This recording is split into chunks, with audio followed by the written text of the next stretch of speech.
オネチャンバラボルテックス、忌道を継ぐ者たち。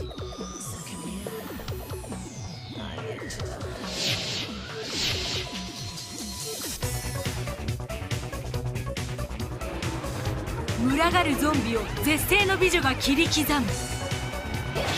全世界に衝撃を与えた血まみれアクションの渦がついに XBOX360 を巻き込んだ。より美しく、より残酷に、美女姉妹の血塗られた戦いがハイデフの世界をブラッドレッドに染め上げる。かかってきな。お前らまとめてくれ。ついに迎えたシリーズ最終章。それは呪われた決闘、忌道をめぐる物語。新たなる敵、新たなる協力者。ストーリーは全てを巻き込む渦となってクライマックスに突入する。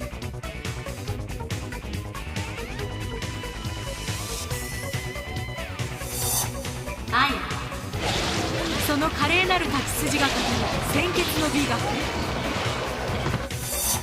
サキ、狂乱の破壊天使、立ちはだかる全てを真っ赤に潰す。アンナ、新キャラクター ZPF に所属する重火器のスペシャリスト。舞うがごとくゾンビの群れを打ち砕く。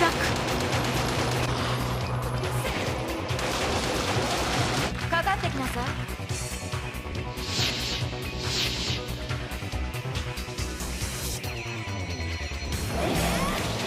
コンボをつなげることで驚異的な破壊力を持った狂乱演武陣が発動する。居合切り、そして見切りなどさまざまな攻撃と組み合わせ迫り来るゾンビの群れを撃退せよ。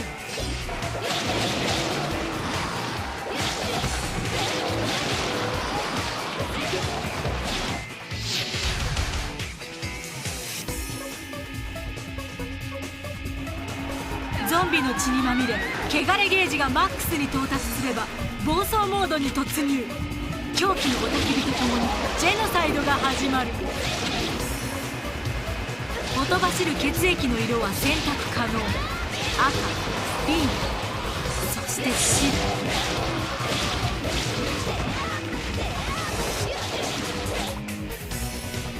ドレスアップモードではキャラクターのルックスを自由にカスタマイズ可能。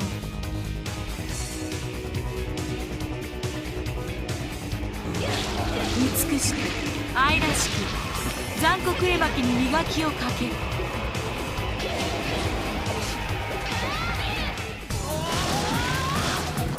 セクシーでスタイリッシュ、そして残酷。血に汚れれば汚れるほど喜びに打ち狂え美しさを研ぎ澄ます美女姉妹。呪われた忌道の宿命に打ち勝つため切って切って切りまくる。お姉ちゃんバラシリーズついに最終章へ。お姉ちゃんバラボルテックス、忌道を継ぐ者たち、12月14日発売予定。初回購入特典はお姉ちゃんバラオリジナルサウンドトラック。 Today we are going to a game that played a while ago that recently dropped on, I guess, in price. It was only $2.99, so I'm like, why not pick it up? And it's Onechanbara Bikini Samurai Squad. It was on the 360, came out on PS2 as well, and it's unique and interesting. And it's a game I played way back on the 360.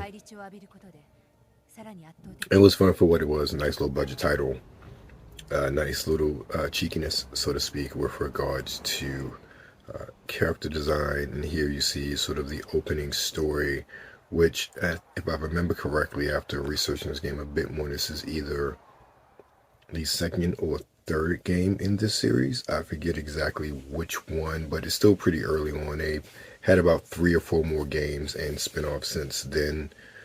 And it was funny, the sort of things that they got away with when it comes to let's just say, female forms in the PS2, PS3 era. Excuse me, it's PS3 that originally came out on. Especially from Japan. It's funny because these things are funny and laughable and very tongue-in-cheek, but they would be very offensive to many nowadays. So now you're two scantily clad, well, one very scantily clad and the other dressed like a stereotypical Japanese schoolgirl about to go and stop a zombie invasion with swords. See, what kills me is the fella boa and then the cowboy hat. Like, why? Like, who thought of this outfit? And why is this effective when it comes to zombies? So I think this is the third game since the first level is called the Third Zombie Incident. It reminds me of, I forget the zombie game that was on Dreamcast. It was a beat 'em up, Zombie Survivor. It'll come to me afterwards, but I forget what it's called. As far as the graphics are concerned, even the arcade style of the gameplay. And that's one of the things that really appealed to me with this game was the arcade style gameplay and also the gratuitous violence and blood splattering everywhere. I do like the mechanic of your sword getting too heavy. The more zombies that you kill and the blood stone, or not stone, but soakedness of it, it just makes it heavier to wield.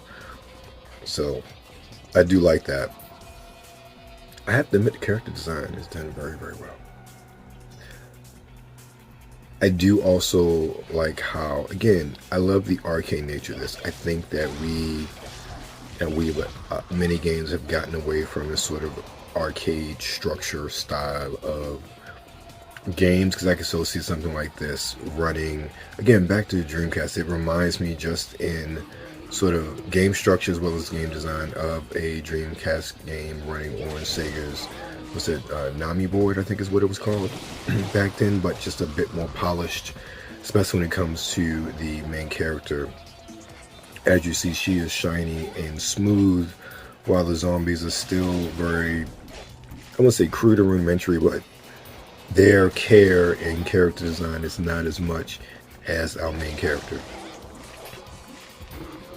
I do love the effects of them coming out of the ground. I wish that there's still some remnants of the rocks and whatnot left over for a short amount of time. I also like how even you have to chop everything up, because even if you cut off their heads or arms, it's still kind of moving around and register on the board. As you see there, there's still one behind me, and you go back, actually there's a couple that popped up. But where's the one? Yeah, see, still right there, the half torso is there, standing there. I have to go back and kill that one. Just walking around. Now, I need to figure out if that can actually hurt you or not, since there are no arms or legs or mouths to, well, so their legs obviously, but no arms or mouths, anything that could possibly hurt our hero. Like I said, I like this game because it's pretty straightforward. It was a very inexpensive price. I think even brand new is probably $9. And it's definitely a $9 game for this time period, I believe. I don't remember when this came out, but I think I played it originally. It was like 2008, 2009. So maybe 15 years old or so. Because actually, when I originally played it, I rented it from GameFly, back when we had physical media everywhere. But I got it off of GameFly, rented it for a while, so that had to have been about 2000, 2009, maybe 2010 at the latest, when I was really heavy into renting games off of GameFly, which is a very affordable service at the time. I know it's still around, but it makes me wonder how long they will be around, especially with this digital push, as well as even when you buy a digital game, a lot of time it's just like an access key and you download the game, digitally speaking, or digitally from the storefront. So, and this is the switch out. You can switch out between the characters, which I thought was pretty cool as well. So you got that Tekken tag sort of feel to it. And each one of them, I wouldn't say offer different play styles, but it does feel a little bit different when you switch through the characters, especially with the other one's height. You're a little bit more centered as far as the abdomen area of the others. Also don't feel as though that she swings her sword as fast as the more scantily clad one. Again, I love the arcade feel. I love the sectioning off and like you have to kill everything beforehand. This is not a, and I think I have the settings on this one is too easy, but again, it's not a super hard game. I will say, especially in this boss battle, he just looks like a muckman, so I don't know what he's supposed to be. Zombie, what have you, but it's just like a muckman. Like I said, they spent a lot more time detailing the main characters and making them look good compared to really everything else in the world. And I'm okay with that. Again, there I noticed that my sword was very much blood caked or blood soaked, so I had to clean it off. I do have issues with the camera angles at times. You do get trapped, as you see with me fighting this boss. There are a few times where I'm getting trapped in certain aspects or certain parts of the screen where I really can't move or see anything, especially considering the size of the boss. So that was a bit of an annoyance. So I just want to kill this guy and get it over with.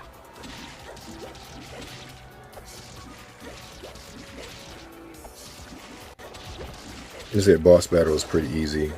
There he is.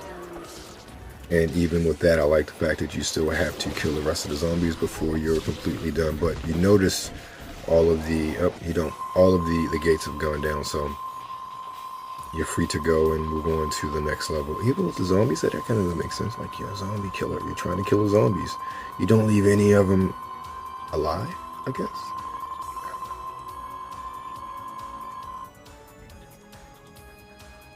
So ranking up my skill. I do like the fact that you do have some level of skill progression. With a game like this, there's sometimes, and I believe this was like a budget title in Japan when it came out, this whole series. So it wasn't a super expensive game. So when you're looking at those sort of budget titles, aka shovelware, you don't look for a lot of depth. And this surprisingly has more than you would expect. So I've cleared that. Ready for chapter 2. Looks like like I said, I played this game a while ago, and even back then with Xbox with cloud saves, it was still there. So flipping through some of the things, no other costumes are available at this time. They do have some free DLC, which is really cool. So you can kill the zombies on the loading screen, which makes the loading a lot more fun. So, yep. And we're going to end it here before we get to chapter 2. Catch you next time.